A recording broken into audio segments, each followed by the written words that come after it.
Hey, what's up? It's Mr. Bill. Before you listen to this podcast, I just wanted to plug my dates.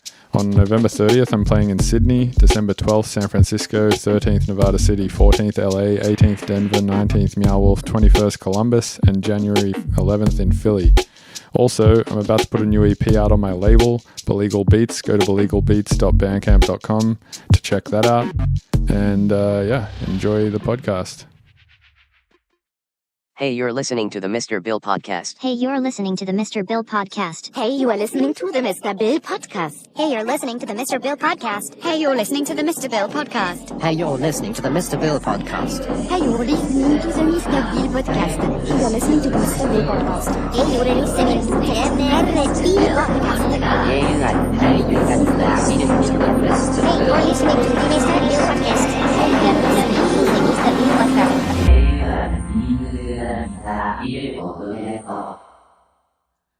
All right, welcome to episode 12 of the Mr. Bill podcast. Yan is going to interview me this time because she was on... Well, I guess... what's going on is we're traveling at the moment through Australia doing a bunch of shows, and it's difficult to find guests here to do podcasts because everyone in Australia is like they're like too cool to do them or something. I feel like, or I don't want to ask people here because I know they'll be like, I don't get what a podcast is. I feel like podcasts are like a fairly American thing. There's a couple of like New Zealand and Australian ones that I listen to, like The Worst Idea of All Time, where there's those two New Zealand comedians and they just watch the same movie over and over again for 52 weeks in a row. Right, you told me about that. And they just review the same movie every week. That's fucked. So I figured we could do another one. Actually, you came up with this idea, but the angle this time would be that you interview me. Yeah, I figured that'd be cool because, most people who listen to this podcast at this point are probably still there because they're just Mr. Bill fans and they find you really interesting. And as far as I can see, you haven't done that many like podcasts or interviews. No, I've done, I did one with Garden Sound and one with Musa, but I've never been on like a big one as far. Actually, I was on EDM I think there's this guy called Sam Matler, and he does this EDM production one, which I was on. And then there was also, I think, a Bass Gorilla one, which I might have been on. Nice. Actually, the guy who used to do the Bass Gorilla one, he edits this one now. Oh, that's sweet. Yeah, his name's Robert Fumo. Well, I figured the first thing I would ask is like, what is the question you get asked the most? Like when people go up to you at shows and they're like, oh my God, you're Mr. Bill. Like what's the first thing they ask you?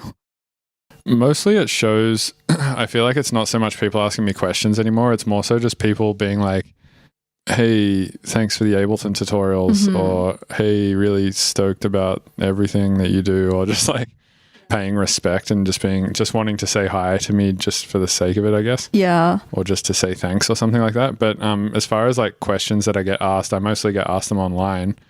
The biggest one is probably just like how I go about either starting tunes or finishing tunes. It's like one of the two.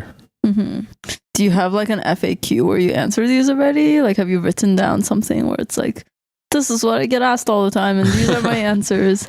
I have an FAQ on my website actually, but I don't think it answers those specific questions, but it does answer like more technical questions about the website, I think. And I think it answers like some FAQ shit about like my setup, like what speakers I use and all that, which I should probably update because I think it still says Event Opals and I've upgraded since then to Barefoots. That's sick. Well, I figured we could just like answer those two questions first. Like, how do you start tunes and how do you finish tunes? Because maybe that's something people are wondering who are listening to this. Yeah. I feel like Chelsea Manning right now. What do you mean by that? Because you interviewed Chelsea Manning. Oh, I did. Yeah. So Chelsea Manning's this American whistleblower, probably best known because she leaked a bunch of documents to WikiLeaks in like 2009. And she was in prison for, I know she had a 35-year sentence, and I think she served like 7 years of it before Obama pardoned her. And yeah, I did one of the first like big public interviews with her after she got out of prison. Yeah, in New York, right? Yeah, in New York in front of like a few thousand people. But I also feel like that was such a cop-out because like people came, like I read the Twitter responses to that interview afterward, and a lot of people were like, oh, you're not a real journalist, you're just her friend, you didn't ask like the hardball questions. What would the hardball questions have been? Oh, I mean, I think it's just the typical stuff people ask whistleblowers, like, do you think you betrayed your country? Like, would you call yourself a traitor? You know, what do you think of people who say you're a traitor, etc.? They seem like pretty surface level questions. Yeah, but they're also like the controversial questions. True. Yeah. Well, yeah, looping back to how I start tunes and finish tunes. The way I start tunes usually is I never, like, I would say 50% of the time I actually have an idea where I'm like, oh, I specifically want to make this melody or this beat or something, and then turn that into a song. And then I would say the other 50% of the time I'm like, I don't have an idea, but I just want to write music. Mm-hmm. So the 50% of the time that I have the idea already, put that down onto paper, you know, like, so to speak, or into Ableton, and that's the easiest ones. The harder ones is where I don't have an idea and I still want to make a song that day, and then I have to just generate an idea. So I'll do there's a bunch of ways to do that. One is like, it's usually pretty destructive stuff, mm-hmm. like, you know, just trying to generate MIDI, like drawing one MIDI note and then arpeggiating it and recording that output, and then putting that through the same arpeggiator again, recording the output again, putting a MIDI chord plugin on it and a MIDI velocity plugin on it and all sorts of stuff. And then just running it through like presets or something and just seeing if anything comes out that's interesting. Mm-hmm. Or taking like like an old school funk record or something, like a WAV file or MP3, and just stretching it really far and just seeing if you can find any like cool textures or grooves in there or something that could be fun, or just going through old projects that I've started and seeing if there's any cool ideas in there or whatever. Yeah. And usually it's just trying to throw shit at a wall and see if I can get any sort of generative idea out of it that inspires me. Yeah. And then that will start to like stimulate more ideas from me. Interesting. I was gonna say, like, I think I've seen you do this thing where like you listen to a sound and you just like know how it's made. So would you say like in the cases where like you think of an idea and you just want to get that out onto Ableton, like you always just know like pretty much what to do there? If I have the idea in my head, yeah, usually. If you like hear a sound in your head and you're like, I want to generate that sound. Yeah, usually if I have like an entire like orchestration and like there's like a bunch of textures in there of like separate layers and stuff like that, I usually know like what kind of layers I have to make it sound that way. Mm-hmm. But I would say like my execution is still not as perfect as my imagination. I don't think it ever could be, really. I think your imagination's always going to be that little bit better. Mm-hmm. Because every time you like bring it into the real world, it's always going to just be like looking at a tesseract in the third dimension kind of thing. Mm-hmm. I feel like it's almost like your imagination is just so much more vivid, or at least for me it is. Yeah. And then when I bring it into the world, I'm like, oh, it's not as cool as I had imagined, but it's still kind of cool. Still pretty cool. Yeah. I've heard people say like like when you're starting out doing production or sound design, you should just like listen to songs and just try to like recreate all the sounds that you hear and just kind of get a feel for like this sound is made using this kind of synthesis, etc. Like, do you ever do those kinds of exercises? I definitely used to do those exercises more. I don't do them so much anymore, but when I was at university, we had a bunch of like listening exercises like that, but most of them were like EQ related. They'd be like, here's a kick drum, this is what it sounds like, and then they would give you another kick drum and be like, this is what it sounds like, it's had some EQ applied to it, what's been done. And you would have to figure out kind of like which area has been boosted by how much or cut by how much or whatever. And you would have to do it without messing with an EQ. So they would just show you two things and you'd have to be like, oh, that second one has had like a 4 decibel boost at 10 kilohertz or whatever. Oh, that's really cool. Yeah. And they would do like a lot of tests like that. So that was really good, like being forced to do that a lot. As far as synthesis goes, I feel like it was just a matter of like playing around with synthesizers a lot, and then inevitably you will like stumble across sounds that you've heard in songs before, and you'd be like, oh, that is like that sound from that like noisier song, or that house tune, or oh, that sounds almost like a hi-hat or a kick drum or something like that. And then you kind of sort of stop yourself there and then work back and be like, how is it that I got to there, and why does that sound like a kick drum now, or whatever. Like sound design, knowing how a sound is made is really just like a whole association thing. it's like associating certain things with certain sounds, and then all of a sudden you have like the association of like, I know what FM sounds like now, or I know what additive stuff sounds like now. And then as soon as you hear something in a tune, you're like, oh yeah, it sounds like FM or additive or whatever. Yeah, so you kind of just get that knowledge from just generating a bunch of sounds and kind of like remembering what the process was for getting them. Yeah. And like later mapping that back when you listen to that sound. Cool. So you actually went to school for audio production, or audio engineering or something like that? Yeah. Yeah, I went to SAE in Sydney for audio engineering. Do you think that was a pretty useful experience in your career? And like for new producers, would you like recommend going to school and getting like some kind of formal education? It's hard to say whether or not I would have like worked everything out anyway. It's like impossible to say. It did cost 55,000 Australian dollars. Oof. And so cheaper. I think that's actually way cheaper than US universities. Yeah. How much? So for those listening, Yan dropped out of high school when she was 17. She didn't actually even finish high school, and then went to MIT and did a degree in physics. Yeah. And then you went to Stanford and started doing a PhD in physics, right? Yeah, I started and then dropped out of my PhD. So would you class yourself as a physicist? I mean, not anymore, because it's been, I want to say like 7 years since I've done any like serious research in physics. And like actually in my life since then, I haven't had to use my physics knowledge in any way. I guess I use maths sometimes, but not like physics really. I feel like you use maths a lot. Like last night when I was watching you do Python programming stuff, it seemed like you were using a lot of math stuff. Like there was a lot of logic stuff. It was like, if this happens, then this would happen. I mean, I would call that logic. I wouldn't really call it math. Like, I don't know. It was, yeah, maybe like you would classify logic as just like a simple form of math or something, but I would classify it as an equation. Yeah. And I would classify almost any equation as somewhat math related. Yeah. Then again, I don't classify synthesis as maths. Right, but actually it is like highly mathematical, like all the stuff going on. Really? With waveforms and such, yeah. In what sense would you say? I mean, I just think that like under the hood to like do like waveform, like transforms and signal processing and all that stuff, like, you know, you're not doing a lot of math, but like your computer program is doing a ton of math. Right, yeah. So it's like a very mathematical thing, but it's like for the producer or whatever, you don't actually have to do any of that work. Right. So how much did it cost you to go to MIT for how long did you go? 4 years? 4 years. I don't actually remember, but I do know MIT has like a really good financial aid program. And so like I think at the time I was going like if your family made under like $60K, I want to say, like it was basically free. So oh, nice. So you went for basically free then, or I think we still had to pay, but it was like less. Yeah, crazy. So I think if you went for full price, it would like for all 4 years, it would probably be like hundreds of thousands of dollars. Holy fuck. Yeah. That's insane. And that's like US dollars, right? Obviously. Yeah, US dollars for not Australian. They're just a US campus and they just like charge in Australian Israeli shekels. Yeah, like Zimbabwe dollars.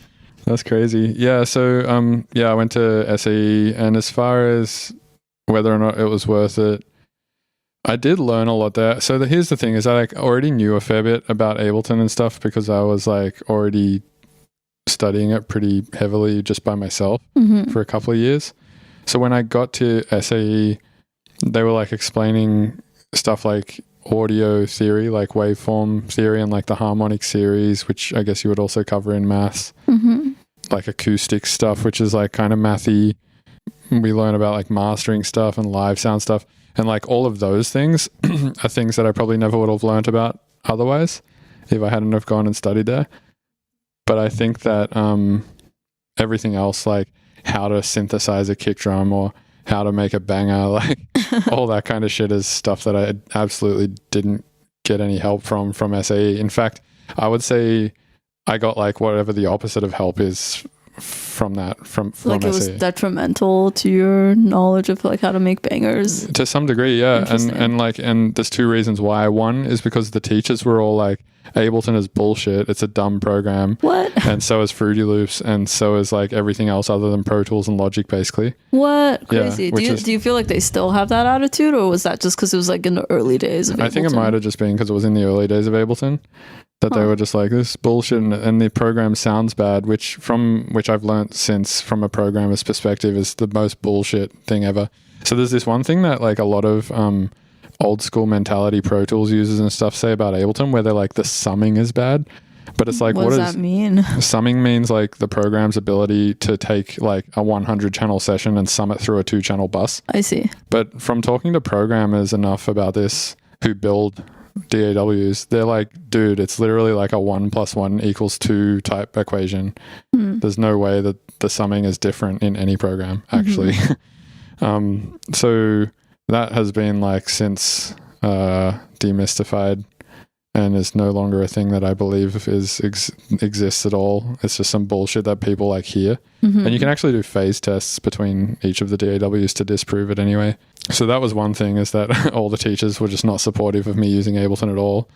And then the second thing is that like they all had this idea, teaching from like a fairly traditional like band mixing standpoint. So they were just like, don't over compress things, don't over distort things.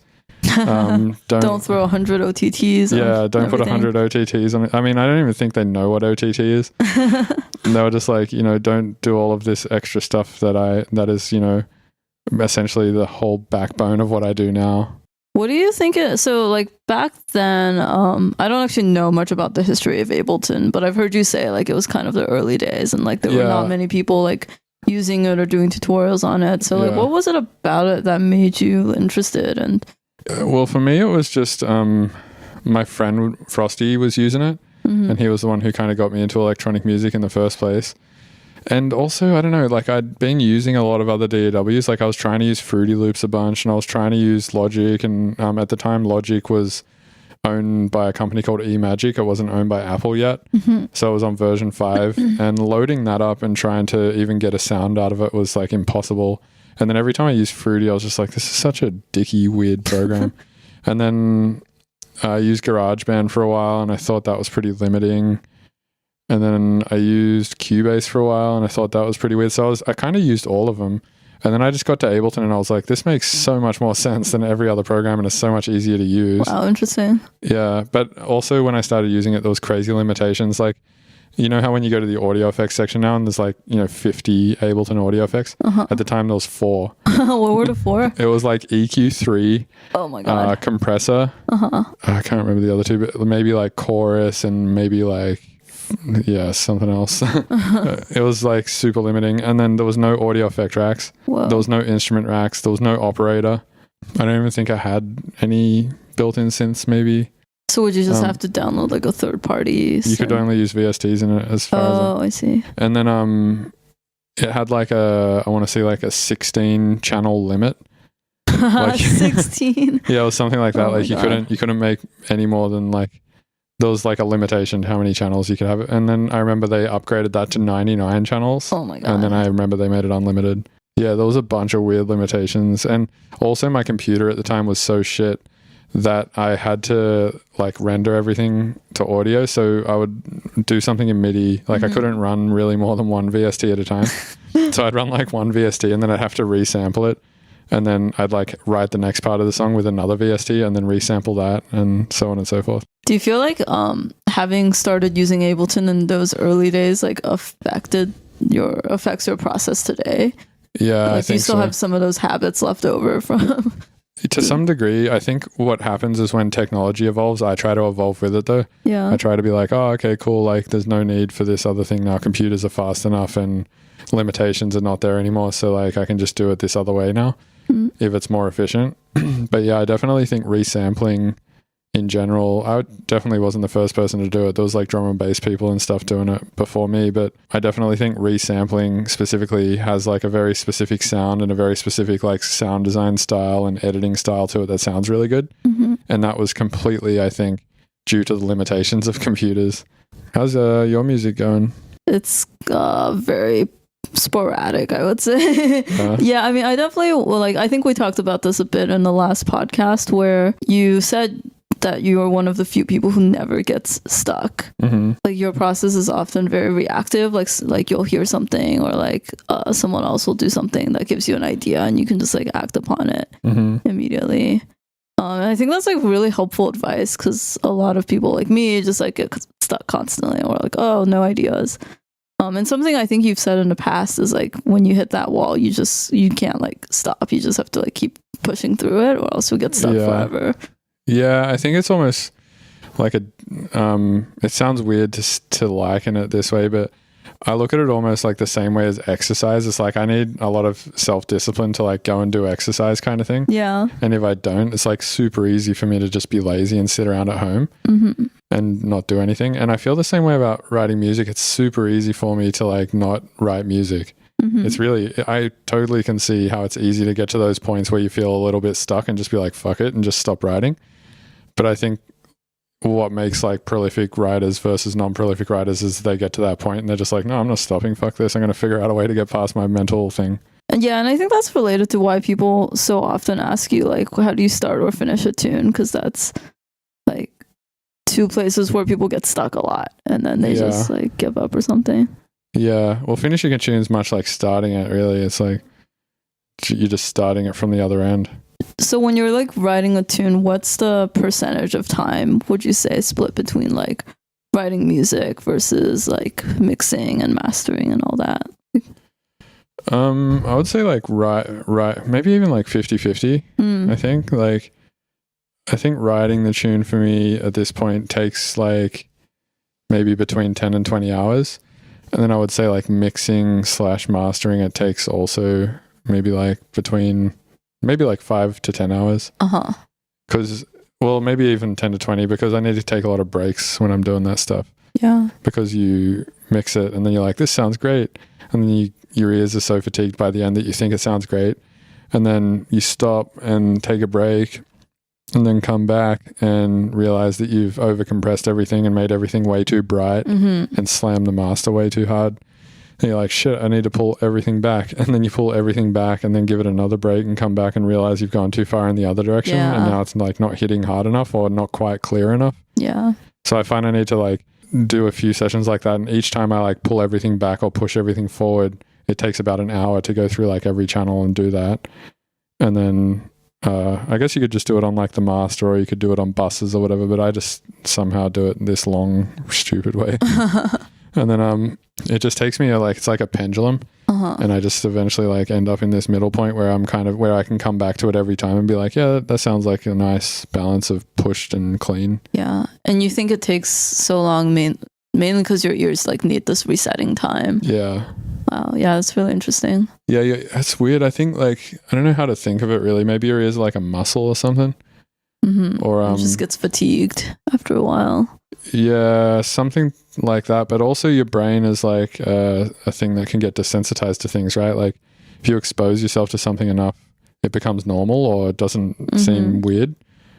And I think sound is like that a lot, like especially sound. Because if you like expose yourself to like this one thing over and over again, it eventually just doesn't seem abnormal anymore. It seems like correct. Sort of like a pop song, right? Like if you listen to a pop song for the first time, you'd be like, this song's fucking weird. It doesn't sound that good. Yeah. But then like if you hear it in every shopping center and every Uber you get in and like every gym you go into and like your workplace is playing it. Yeah. After like a few weeks, you'll be like, oh yeah, that song. Yeah. It's got like, you know, that weird hook that's kind of cool though. And like your brain starts to become familiar with it and you start to enjoy it or whatever. Yeah, for sure.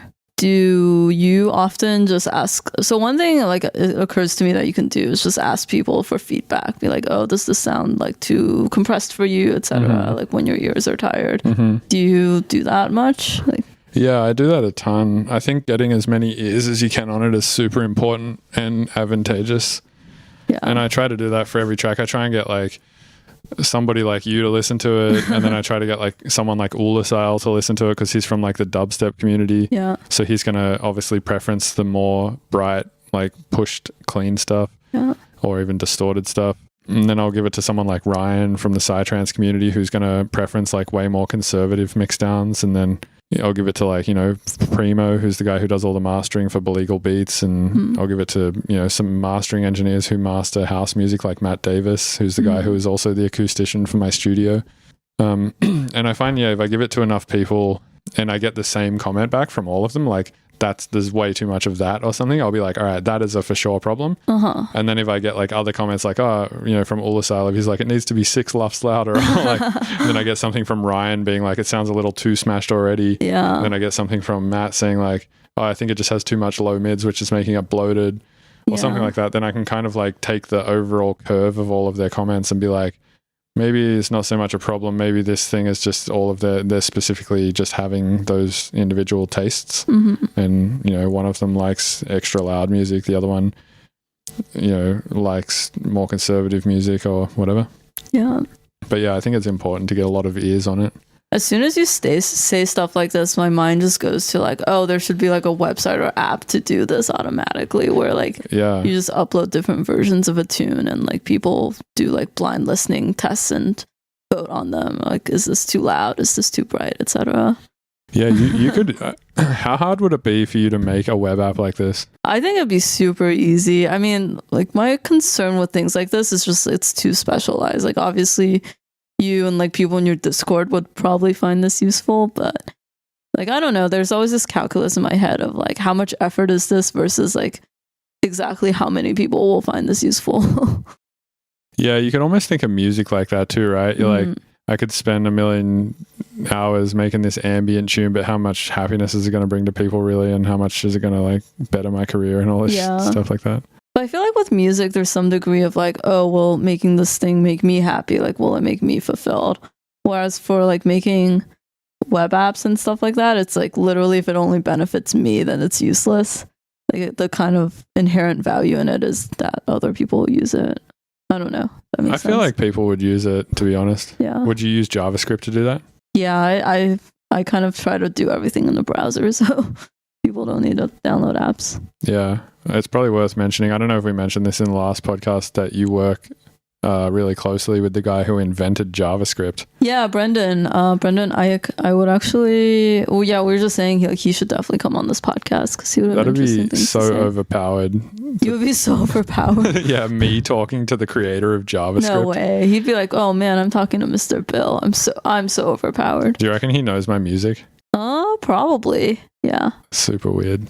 Yeah, I mean, so the other day when we were just walking around Melbourne, like, Bill got recognized in a deli. Yeah, totally. We were just trying to buy some halloumi. Yeah. And someone was like, oh my God, my boyfriend is the biggest fan. Would you mind waiting here for 15 minutes while I go and get him from the car?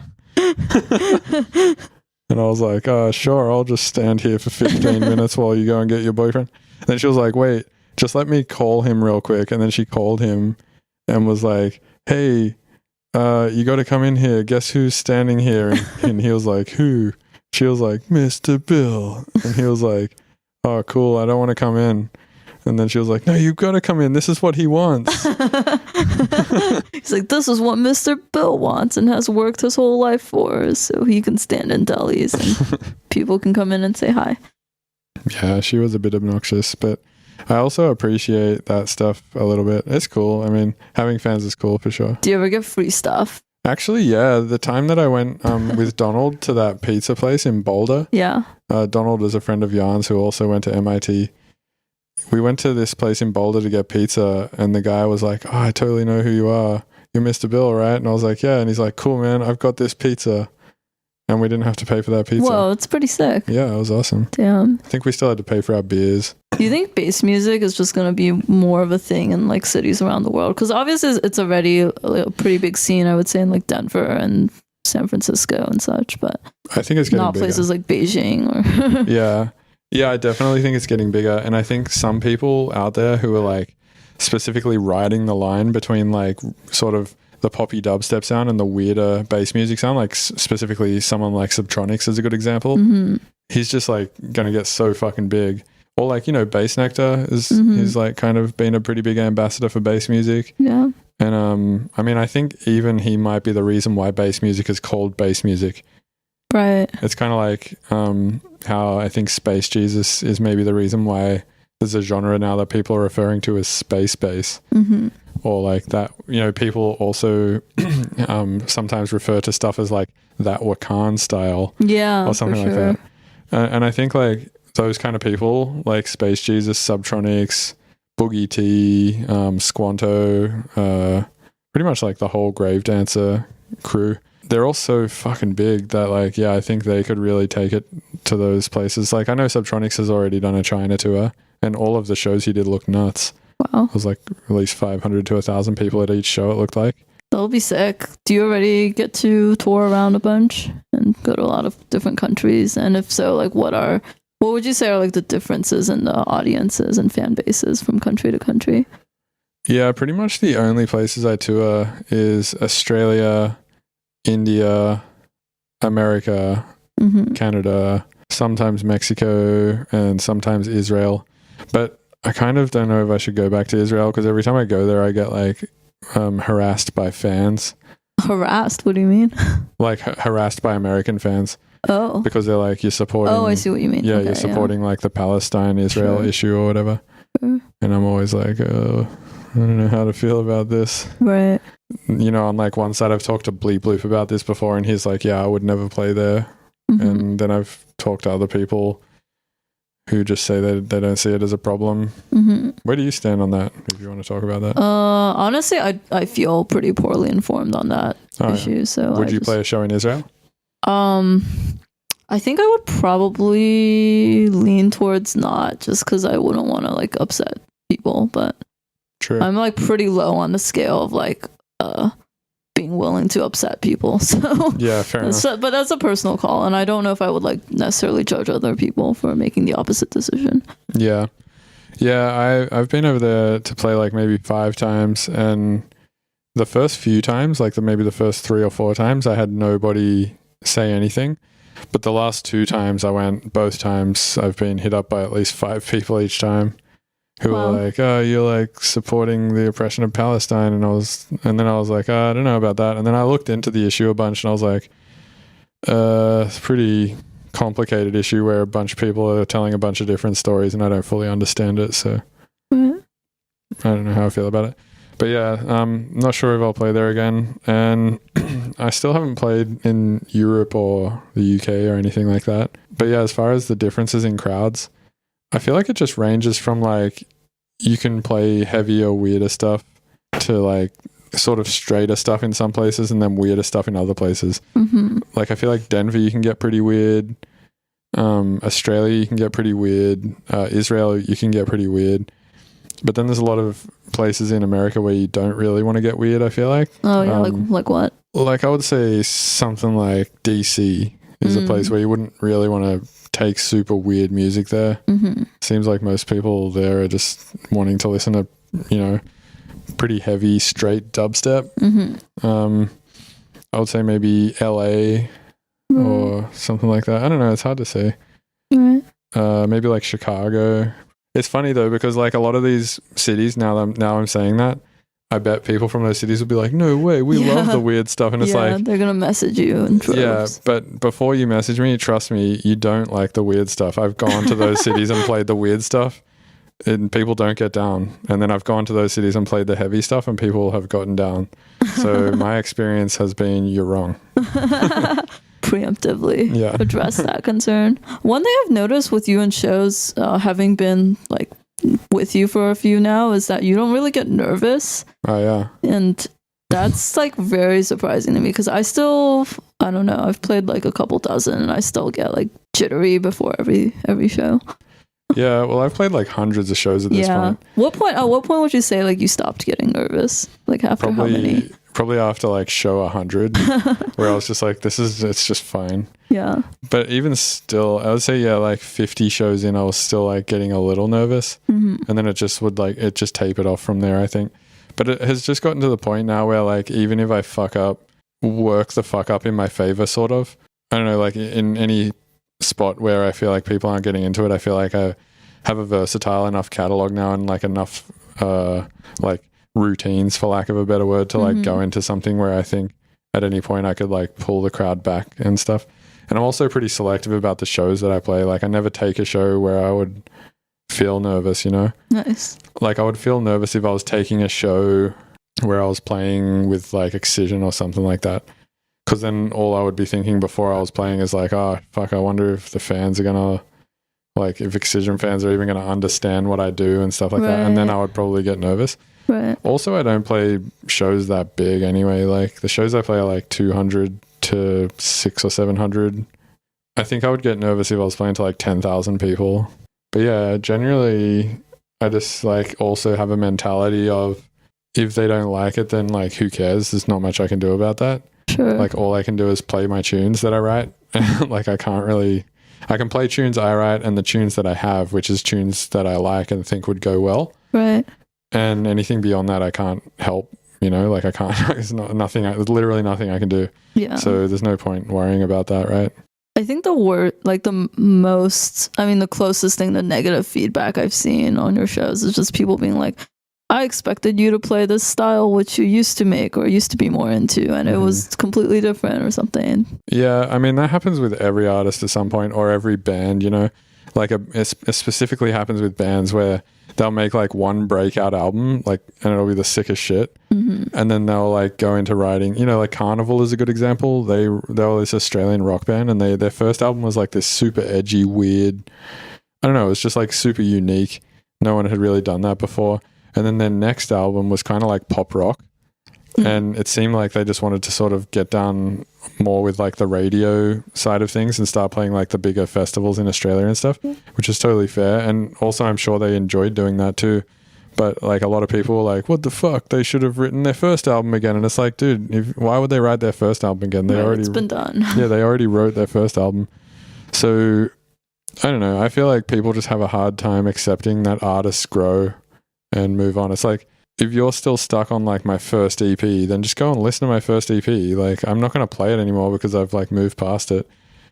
I don't know. It seems so weird to me that people are, because here's the thing. It's like somebody who listened to my first EP, they will then detach completely from my work and my life and then just come back to it to interact with it like years later, right? And expect the same thing.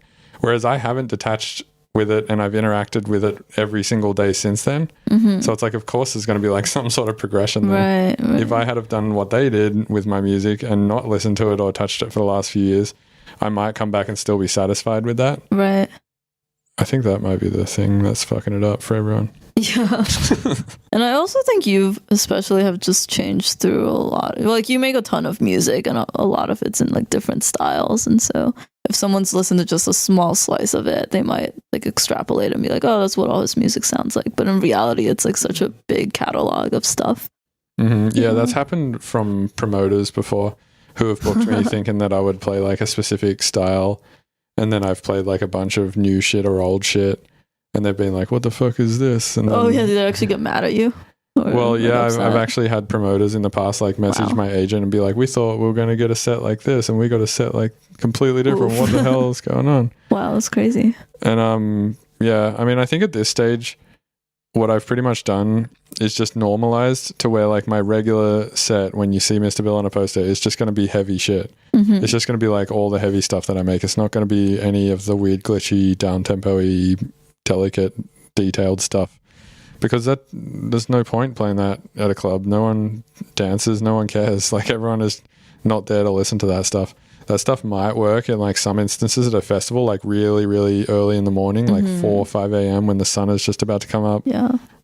Or just when the sun is about to go down and everyone has just sort of like had dinner or something like that. Yeah. But it's not going to work at midnight at the Black Box, or like it's not going to work at like midnight at DNA Club, you know, like at the banger hours. Yeah, that's like fucking full e-boy hours where everyone's trying to drink their vodka sodas and get their fuck on. Would you prefer to play more of those like sets where you can do glitchy, weird stuff? Like, is that more your speed these days? I'm happy playing banger sets, and I like the fact that when you play that stuff, you can see like an extroverted reaction. Like you can see people dancing, so you can kind of deduce that they're enjoying it. Right. When you play the softer stuff, quite often somebody who might be enjoying it more than anything they've ever enjoyed in their life is just staring at you. So it's hard to tell. Yeah. But like I've had that experience before when I've played down-tempo stuff and someone's just been staring at me. And then later on after the show, they come and ask you about it, or they come and talk to you about it, and they're like, dude, that was like the coolest thing ever. And you're like, really? Fuck, I did notice you in the crowd and it seemed like you were bored. Yeah. They're like, no, I was staring so hard. Yeah, they're like, no, I was just like soaking it in. Crazy. And because they'll just, there's no way to outwardly express yourself to that style of music really. So it's just like better, like, I don't know, it's just easier for people to just stand there and enjoy it in their head. I want to do more of those glitchy sets, I would say. Yeah. But I think it's just a matter of finding the right clubs or the right festivals and time slots to do it at, and then billing it correctly. So like, don't bill it as a Mr. Bill set. Bill it as like a Mr. Bill IDM set or something like that, or like a Mr. Bill down tempo set or something. Yeah. I think that's an important distinction that Tipper figured out, because he writes like up tempo and down tempo, and he figured out that billing it as such allowed people to know what to expect. Right, because he does a ton of like sunrise and sunset sets, right? And those are always like, well, I've only been to one live Tipper show, and it was a sunrise set last New Year's. Yeah, like I think it was one of the best like crowd reactions I've ever seen. Like everyone was just so into it, and like it was weird, but people were like really, really just like soaking it in. Yeah, his down tempo sets are really sick. Yeah, I've actually asked you in the past about this, but how do you think Tipper got to be so big, right? Like, because there's so many festivals where he plays and it instantly sells out. Yeah, I think he just has like a crazy cult following at this point. I think it's a mixture of him just being so good, and also just having done it for so long. And also he's been so particular about what he's put out and stuff like that. He's just everything he's just been really particular about how he's played the game, and it's just worked out really well for him, even though it took a really long time. Right. But I think he just writes music in such a way that like, if you like weird shit, you'll like him. If you like heavy shit, you'll like him. If you like really detailed sound design, you'll like him. If you like really beautiful melodic stuff, you'll like him. If you like really nasty fucked up bass sounds, you'll like him. Like, yeah, if you like really clean mix downs, you'll like him. If you like really dirty sound, like, he just covers so many bases where I think he can like pull from so many fan bases and pools. Like, I seen him play to 20,000 people at Camp Bisco and people were loving it, and then I also saw Bass Nectar play to the same 20,000 people playing way poppier sounding stuff, and they were also loving it. So it's like he has like the ability to play to that many people and have everybody sort of like it, and it's really palatable, but he also has the ability to play to like a really weird crowd who will only like the snobbiest, weirdest electronic music, and they will also like it, Yeah. How much of his success do you think was just because he's such a talented producer, and how much of it was some kind of marketing or things that are external to like actual production talent? I mean, I don't know. I'd be inclined to say it's 50-50 for everyone, to be honest. Yeah. I don't really think production talent has that much to do with it. I'm just, I would say it doesn't matter who you look at. It's always 50-50, or even not 50-50. It might even be like, I don't know. I think like getting big, Subtronics was talking to me about this one day, and he said, he explained it as like a 5-pillar system or something. He was like, you need a really good personality, you need to be a really good producer, you need to have like a really sick team, you need to have like really sick social media skills, and there's like one other thing, like people need to be able to like identify with you a lot or something. And I think out of those, Tipper has like most of them, apart from the fact that he doesn't like do a shitload of his personality on social media. Yeah, I see almost no social media from Tipper, actually. Yeah, he just doesn't seem like the kind of guy that is into doing that. Yeah, and I think it's really cool that you can get that big without having a huge social media. But can you though? Because who else has gotten that big without doing social media? Oh man, I feel like last time you asked me this, I gave you an example, but I can't remember. Like Banksy. Yeah, it was Banksy. Yeah, Banksy. That's it. Yeah. But I think, maybe in both cases, like Banksy and Tipper, they're both kind of mysterious personalities. Because like Tipper's shows, like you barely see him as a person. Like he's kind of hidden. Yeah, but I guarantee you there's like thousands of people online who are trying to do the mysterious thing who have 2 SoundCloud followers. And they're just like, fuck, how do I get this mysterious thing off how do I the ground? become Banksy? Yeah, I don't think it really works. I think it just worked for Tipper. I think like what's tried and true is like solid marketing stuff. I feel like if you I don't know, it's hard to say, but I feel like if Tipper did do social media and like a bunch of marketing stuff, he'd be like worlds bigger than he is. Really? Maybe. I mean, who knows? Yeah, maybe that's true, because I have talked to people who are like pretty deep into EDM, like producers. I guess people who are like more on the Skrillex fan base side of things, who have just never heard of Tipper. Yeah. And I'm always like, how could you like not have heard of Tipper? Yeah, he has like a cult following fan base of like maybe, I don't know how many people in the US, maybe 50,000 or 100,000. And they're like, that pool of people just go to every single show he plays, I think. Interesting. Which is like still insane. Like, it's not to discredit it at all. Right. But yeah, it's yeah, I don't think it like that model specifically works. Like, I don't think you can say, yeah, it's as simple as just being really good and not doing anything other than making really good tunes. Because there's a lot of people who do that, who make sick tunes and just never post about it and never do any marketing, who just don't get big. Well, I think another thing Tipper has is he's like a really good live performer and DJ, and he's like good at scratching, and there's like a very like live aspect of performance. Yeah, I would agree. Yeah, his sets are pretty amazing. Yeah, I think something that he's done too is he's just made it like it's very clear what you're going to get when you go to a Tipper show, whether you go to the up-tempo set or the down-tempo set. It's like, you know, kind of what you're going to get. I think one of the things I've done that's fucked shit up for me is like made too many different styles of music.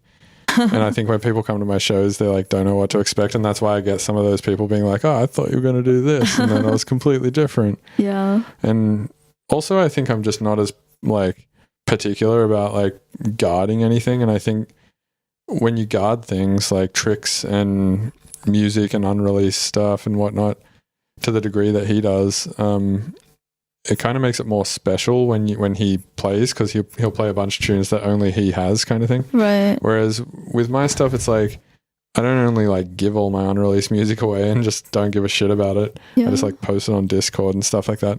But I also give like every single trick that I have away too. And I think that allows people to take this like reductive mentality towards my stuff, because they're like, oh, it's just that thing. And it's like, yeah, it is just that thing, but you didn't work it out. Like, you don't know, you didn't ever know that. And if I never told you that, you would have never figured it out and probably would have thought it was amazing. Right. Yeah, so it seems kind of like a double-edged sword, right? Like your openness and educationness about things, right? Because it also has made you, like, it's what a lot of people know you for. It's like that person who does Ableton tutorials on YouTube. Yeah, exactly. I definitely don't. I mean, yeah, maybe this is a personal thing, but when I look at that, I'm not like, oh, now like I understand everything about how his tunes are made. I think if anything, it makes me like more impressed, because like I kind of see all the work that goes in and like all the tricks and stuff. Yeah, that is what I thought would happen initially. I was like, if I just show everyone exactly how I do everything, it'll make it more impressive. Yeah, because for sure. Then they'll see exactly how much bullshit it isn't, and how it is actually just a lot of hard work. But it seems like it's had like almost the opposite effect in a lot of cases, where people are just like, oh, it's just fucking disperser OTT. Wow. Or it's like, or people being like, oh, cool, nice lesson, bro, on how to put 100 OTTs on something. It's like, yeah, but you never would have figured out that 100 OTTs would have made an all-pass filter. Right. It's like, because you just wouldn't think to do that, right? Like, I didn't even think to do that. I think it was Virtual Riot who showed me that originally. And I think somebody showed him. It's like, I don't even know who the original person was that thought to do that, but whoever thought to do it, it's a super creative thing to think, right? To just keep duplicating an effect. Yeah. That's crazy. Yeah, but now people are like reductive about it. They're like, oh, it's just that. And it's like, yeah, it is, but you didn't think to do that. Don't try to pretend to yourself that you thought to do that, because you didn't, and you wouldn't have. I guarantee it. Yeah, it's like once the idea is out there, it's like, oh, so obvious that, you know, you can do this. Yeah, exactly. Like, yeah. Do you mostly get those comments on YouTube? 'Cause I feel like there's a particular kind of like negativity that's specific to commenters on YouTube. Yeah, and also on Discord, I think a little bit too. Like, I'll be having a conversation with someone and they'll just be like, oh, how did you make that sound? Is it just this, and this? And it's like, yeah, it is just that, and that. But like 10 years ago, that would have been considered pretty amazing. Right. But I guess that's also cool, though, the fact that like it's not considered amazing now, because then it's like people have to figure out new, more incredible shit to like impress people. Right. And therefore, like sound design and stuff has to get better than where it is now. And for sure. So that's kind of cool. What else do you want to talk about? Let's talk about programming. Oh, okay. Yeah. Yeah, I think one thing that's kind of changed my view on programming is, well, I wouldn't say totally change my view, but one thing I notice is like a lot of things people do in music production and DJing is just super repetitive. And like a thing I'm specifically interested in is like, how do we get rid of repetitive stuff?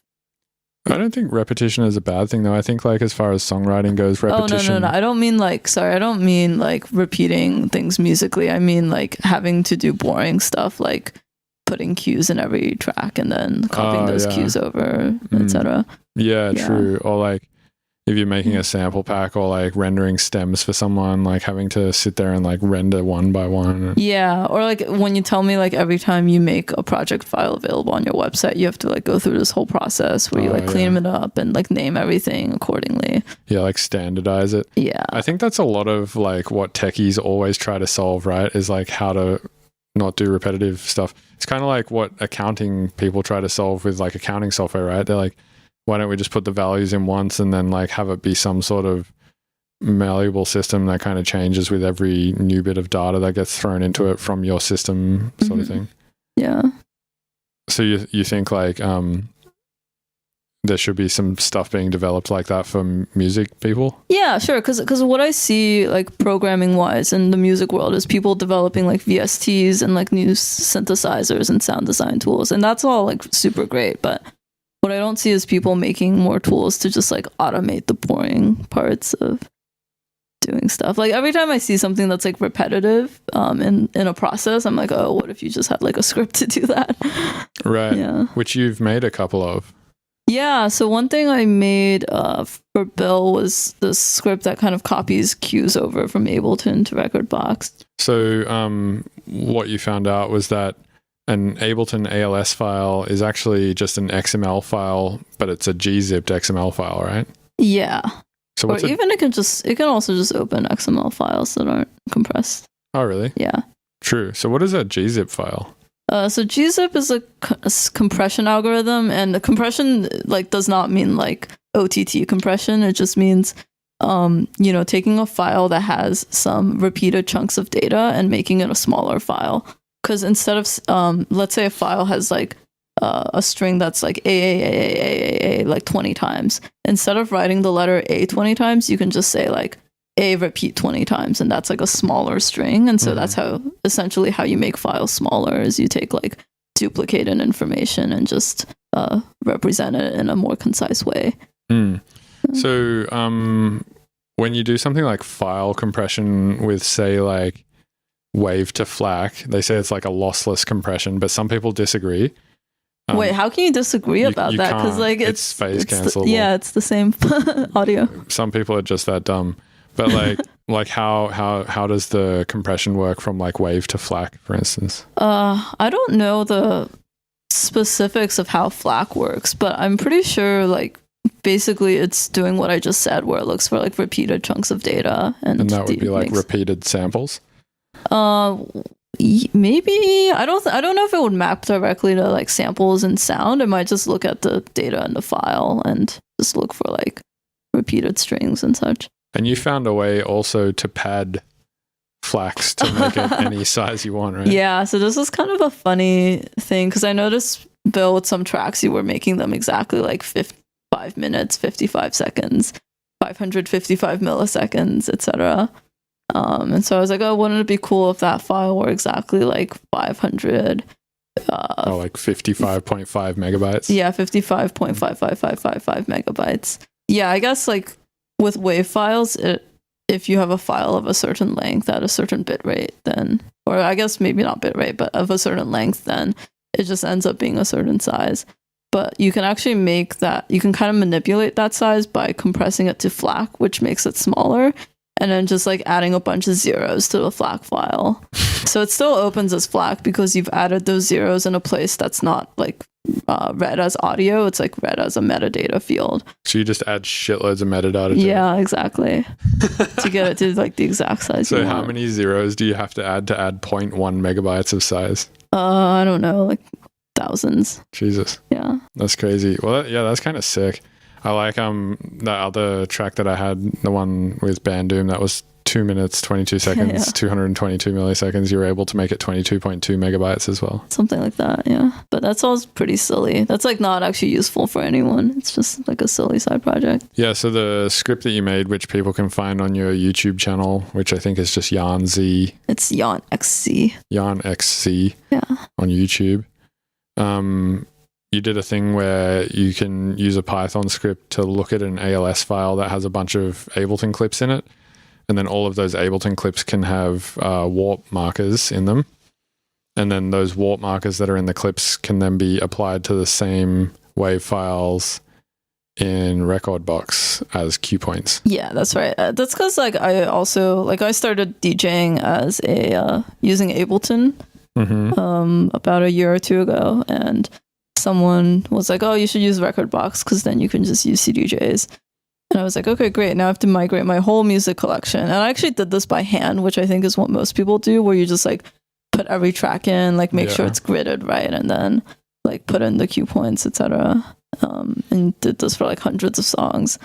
Then I realized like you can just automate this and do it in 5 minutes with a programming language like Python. Could you only do it with Python, or could you do it with other? Oh, like pretty much any language that has can a edit. library to read XML. True. Yeah. So what other languages have a library to read XML? I think pretty much all of them that True. have like reasonable libraries, like JavaScript, probably C, C++. That would make sense, yeah, because it seems like XML is a pretty common file type. Yeah. Yeah. And then you also got into editing API stuff to make controllers work differently with Ableton too, right? Yeah, I mean, I actually don't think this is... Well, so yeah, in the process of doing this, I found like Ableton's MIDI map mode actually just has tons of functionality now that perhaps it didn't used to have. Like you can literally like for a clip like MIDI map the loop in and loop out points. But there's some things that are good to do programmatically in a script because you can't do it with just MIDI map mode. For instance, if you want a button to like double or halve the length of a loop, you can't do that with MIDI map as far as I know, because there's no like user interface element inside Ableton that's like make this loop length cut in half. You can only map it to this one UI element that's like make the loop this length or that length, but not like not with like factors of 2. Right. I think you could do that with CliffX and XQs or X triggers or X clips. Oh yeah, I think. Yeah, CliffX I haven't really checked out, but from what you showed me, it seemed really cool. Like you can basically put like little snippets of code in a clip and then like map that to something. Like how does it work again? Yeah, so you make a clip, like a MIDI clip, or usually just a MIDI clip because they're quicker and easier to make. Yeah. And then you just put what's called an identifier at the start, which is just 2 of the square brackets. And then you just write whatever you want. So you could write in the identifier Cuddy Boy or something like that. And then after the identifier, you could put a bunch of elements like, code basically, to just be like, take this element of Ableton and do this with it. So if you wanted to make like something that just takes an audio clip and just cuts it into like 16 even parts or something like that, you could like write a little bit of code on a clip to make that happen. And then you could just click on the clip that you wanted to cut into 16 even parts and then click the clip to trigger that action. And then it would just do that. Wow, that's really interesting. So basically clips, instead of being like audio clips, they're like clips of code and like commands that you execute when you launch them. Yeah, the best way to think of it is like the clip then becomes like a really eloquent controller. So think of the clip like the APC. And then you could just be like, you could just put like, how many like actual things do you have on an APC? Like how many? I think 40. Like 40 buttons and then like 8 faders. Yep. Let's just say that you had like 60 points of tangible control on the APC. You could just make 60 clips in a channel and just have all of them like be similar actions to things on the APC. And then that channel of clips is effectively then as useful as your APC. Nice. But it's just, so it's like, it uses like the API, like a Python API script to do all of this, but it just does it from like clips instead of needing a physical controller. That's awesome. And you can make the clips like really long and crazy and have a lot of crazy functionality in there rather than just having whatever it is the controller does. You can also make X triggers, which is like or X mappings. I don't know what it's called, but you can, instead of having a clip be the thing that triggers that line of code, have a button on your MIDI controller that triggers that line of code. Mm-hmm. And then that line of code just lives in a text file somewhere on your computer. That's awesome. Yeah, it's pretty sick. What are things like that you wish people would make that don't exist yet? Honestly, I reckon like a lot of it has been made, and I think it's just a matter of me learning how to use CliffX better. But I don't think I use it enough to be that good at it. And every time I do think of something, I just email Stray, the guy who created it, and he's just like, "Oh, you could just easily do that by using this line of code." And then I just put that line of code in a clip and click it, and I'm like, "That's it. It's easy." That's awesome. Yeah, I need to, like, if I used it more, I could probably get better at it. But I think, I don't know, like, I almost feel like it would be more worth my time to just learn Python than to learn how to use CliffX better or something. But maybe not. I don't know. Yeah, I mean, I think with those two things, you could probably do most of the things that like Ableton exposes to users via like an API. Yeah, like even without Max for Live or whatever. Yeah, to be honest, I haven't learned how to use Max because nodes scare me. But isn't like, could you just think of nodes like a line in a line of code? I think you can, but like in Max, don't you still have to like connect them and like drag and drop them? Yeah, I think to a lot of people who come from like classical programming backgrounds, like just that is, I mean, I guess the thought, like, which may be kind of dismissive, is like, oh, you know, if I can just write code, why do I have to like interact with this visual element? But sometimes like having a visual component like that does just affect the way you think about things and like give you new ideas. Yeah, but isn't like the colorful text in Vim just a different visual element? Yeah, to some extent. I would say like, yeah, that helps you like remember what, like which parts of your code are like keywords, which parts are functions, etc. Like it helps with organization for sure. Right. Yeah, it is kind of cool that you can just like sort of set the hierarchy and then later on in the code just be like, remember that hierarchy thing I said over here? Can we just pull that again and do this with it now? Yeah. Or something like that. It's kind of similar with Max, I think, but instead of being like, hey, remember that hierarchy that we made up here? Can we like reference that again in a piece of text and then do something with it? You literally just connect a cable from here to here. Just be like, hey, take that signal over there. Yeah, maybe that's like a more natural way for people who've done stuff with like modular synths, for instance, because in that case, you're just like, you're kind of doing visual programming with just like physical cables and like moving them around. It feels very much that way to me. Yeah, it feels very much like modular synthesis. Yeah. Or even just regular synthesis. Like, because when I think about, like, when I'm using a synthesizer, I'm generally thinking about the flow in my head of how everything's running anyway. How do you feel about, like, what's your level of synthesis, do you think? I don't have that much experience with synths. Really? Like, what's your, like, most used one? Oof, I want to say probably Serum at this point. Serum? That's like I think if I had to use one, it might be that. Really? Maybe. I thought you would say Operator, because you always, like, talk about it in tutorials and such. If you could load wavetables into Operator, I think that would be the be-all and end-all synth. And if they made the additive component of it, instead of being 64 Fourier parts... Fourier components or harmonics. Yeah, instead of being like broken up into 64, if it was broken up into like 1,000, that would be fucking awesome. Because like they let you do, what do you call those things? Poles or like harmonics or? I would just call them harmonics. Yeah. But then it's not just 16 harmonics, is it? Or is it like if you have it on, I guess it is just 16 harmonics, but it's like broken up into larger chunks or something, right? Yeah. So yeah, it lets you break it up into 16, 32 or 64 harmonics.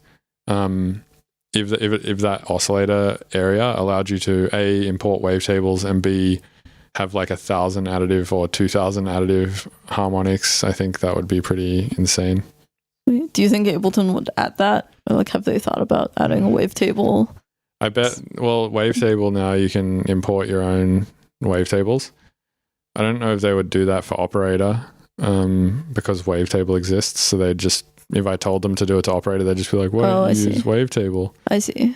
But also it's like one of those things, right, where if you add wavetable support to Operator, it breaks automation or something. Yeah, so Bill and I have this running joke that because Ableton's such an It's pretty old, right? It's like 20 years old. Yeah, it's built on like 20-year-old C code or C++ since code. it's like such a big and complicated piece of software, like things just get coupled that would make no sense to like be logically coupled. Like for instance, if you wanted to add a wavetable to your synth, like suddenly warping would break, or like something completely unrelated would just fail. Because that's what happens in like software projects sometimes. It's just like things get so old and like unmaintained that everything's just like tied to each other.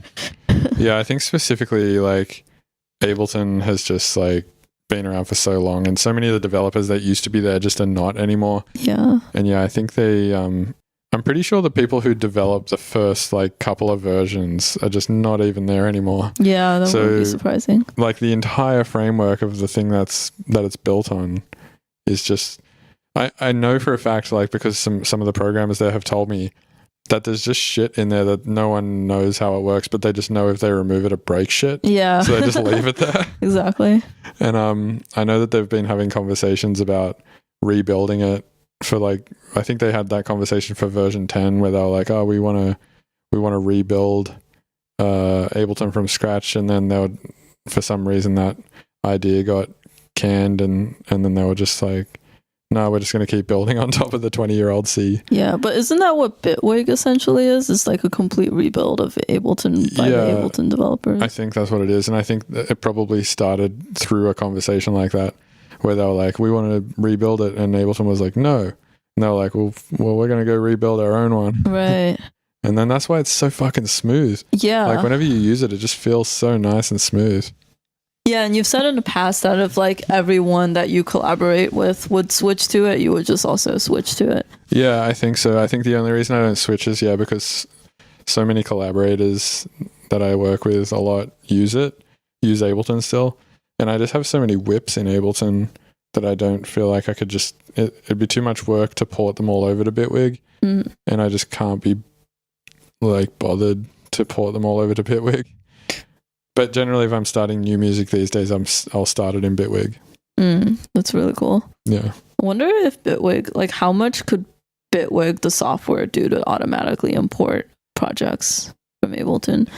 I don't think they've developed anything that does that specifically, but I don't even know if they would even have any benefit to doing that. I mean, I honestly think the benefit would be huge, because there must be so many people like you where if they could just import all their works in progress to Bitwig, they would. Yeah, the benefit for somebody like me would be huge. Yeah. But I don't know, like, do you think them as a company, it would get a lot of people moving from Ableton? I think it would, actually. And especially like if you're collaborating with people in Ableton and you could just like switch between the two pretty seamlessly, like import, export, import.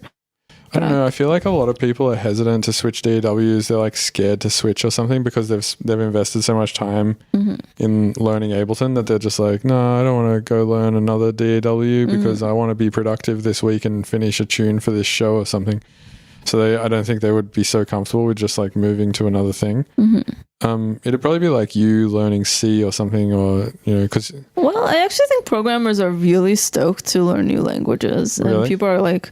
Maybe not me, but other people are like trying to constantly do it. Just because like sometimes when you've worked in a language for a long time, you're just like, oh, this sucks. Like I hate this thing and this thing and this thing. And then something new like Rust comes along. You're like, oh, that seems to solve all my problems. I'm just going to learn it. Yeah, I think programmers in general are like, do you think, I don't know, with musicians, there's a lot of this thing where, or with electronic producers at least, there's a lot of this thing where they'll be like, I don't want to learn a new thing or switch to a new thing because I know like XYZ works and I just want to get like XYZ done for this date when this release needs to be done, or this date when this show needs to happen.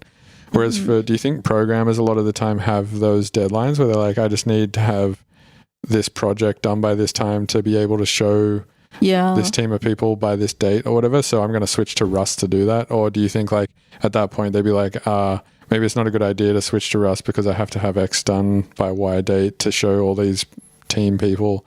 Therefore, I should maybe just stay with whatever I know. Yeah, for sure. Like, definitely there's a lot of times when there's a deadline and like a project has been written, let's say in C so far, and just like rewriting the whole thing in Rust would take months or years. So like people don't do it and keep putting that off.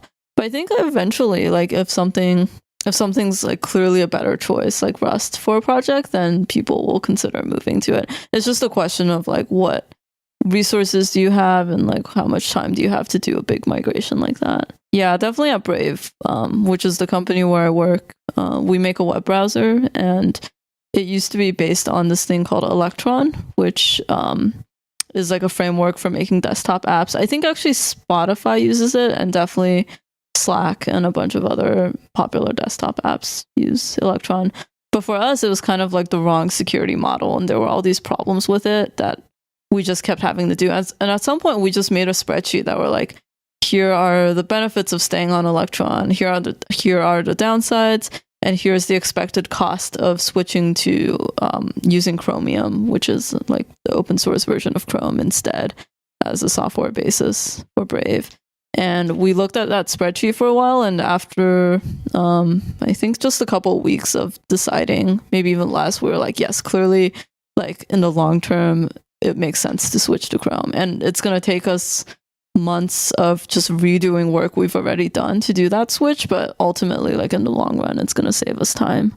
Nice. So then we did it, and it was a little bit painful, but like it had to be done, you know? Yeah. And is everyone like really stoked now that happened? Yeah, I think almost everyone, like the feedback has been pretty positive. No one's super sad that we ditched Electron because it was kind of crappy anyway for us. Yeah, right. And was this like after Brave had already been released? Yeah. This was 2018, I think. So we had already been released for 2 years. Oh shit. Yeah, so it was a really big migration that we did. Damn. And what was the issue with Electron?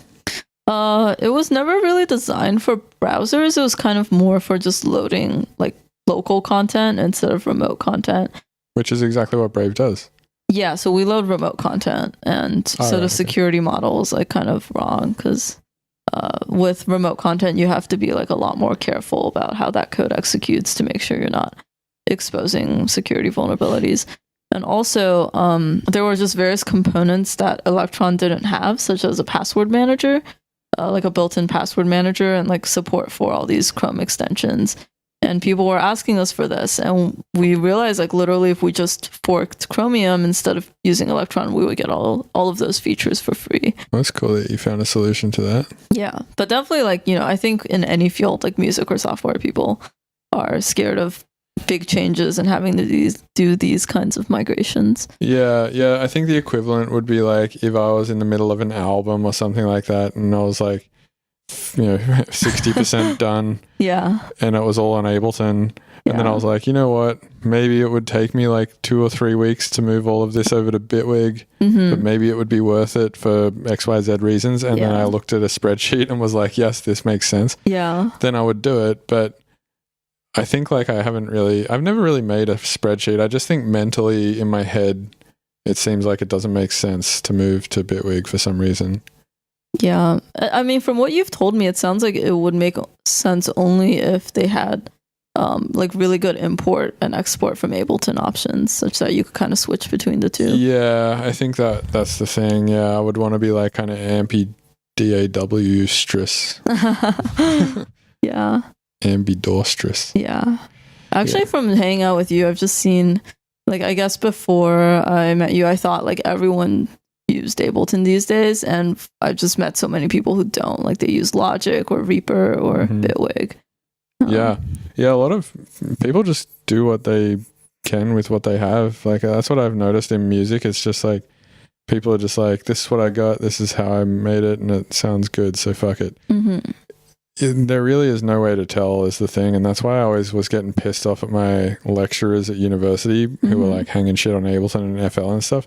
Because I guarantee half of the record, like they were talking about how like, oh, the latest XYZ record is so good. And I'm like, I literally know the guy who did all the electronic stuff on that album in Ableton. Wow.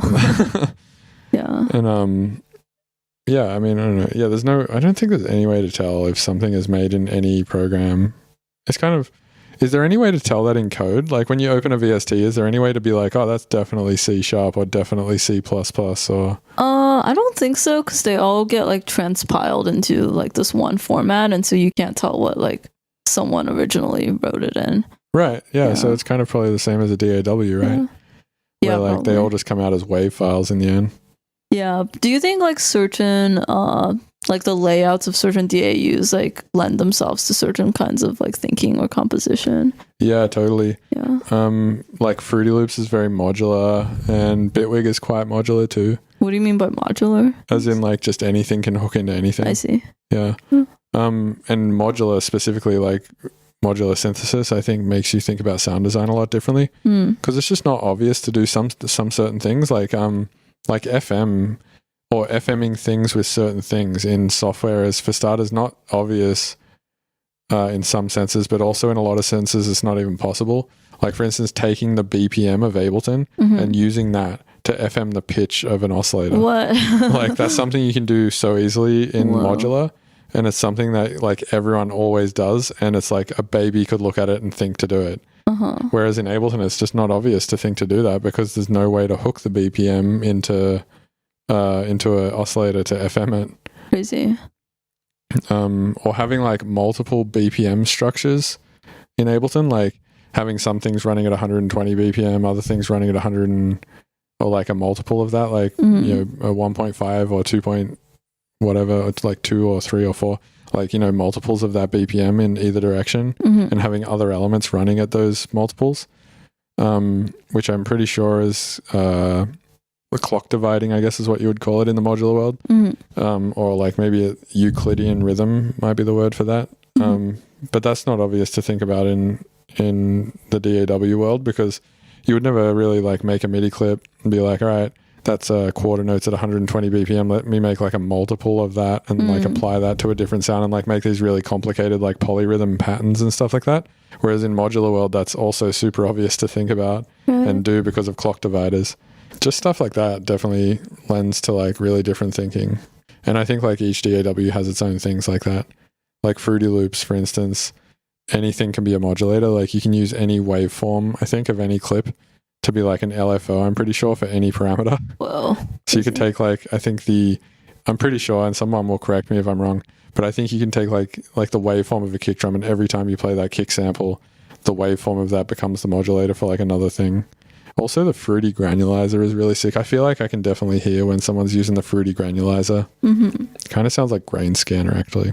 Yeah. Is Grain Scanner out yet? I think so, yeah. That's awesome. Yeah.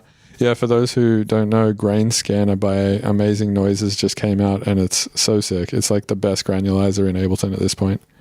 Okay. It's way better than Granulator, in my opinion. Sorry, Robert Henke. All right, how long is that? That's like 80 minutes. That's pretty decent. Pretty long, yeah. Pretty That's around where my attention span dies if I'm listening to a podcast. So sure. Well, did you have any parting thoughts? I was actually gonna ask you, because the focus of this one is like more on you and like what you have to say. So what would you say to all the people out there? My listening? parting thoughts. Yeah. I would say be open-minded about how you create. Don't get stuck onto one thing, because that's dangerous and boring. And just keep working at shit really hard. When you hit that point where you're like, I don't want to be creative anymore, be like, nope, I'm going to force myself to be more creative, actually. And that's where you're going to find like really good engagement, I think, from your craft, rather than getting bored of your craft. Yeah, that's all my advice based on the things that we've covered, I think. What else did we cover? Programming. Learn programming. Hating on Chicago. Oh yeah, don't hate on Chicago. All right. Thanks to everyone who listened, and I will see you in the next podcast. And thanks for coming on, Yan, and interviewing me. My pleasure. The last thing I wanted to mention is that you should rate, comment, and subscribe this podcast on Apple. Apparently, if you do that, it really helps the podcast. I don't actually know how it helps the podcast, but I've just been told that it does. So if you know how to go to the Apple Podcast app and put a comment there, give it a 5-star rating, subscribe to it if that's a thing. I'm not actually sure. I'm not a iOS user. Then apparently that's really helpful. So yeah. Thank you for listening to the Mr. Bill Podcast. Thank you for listening to the Mr. Bill Podcast. Thank you for listening to the Mr. Bill Podcast.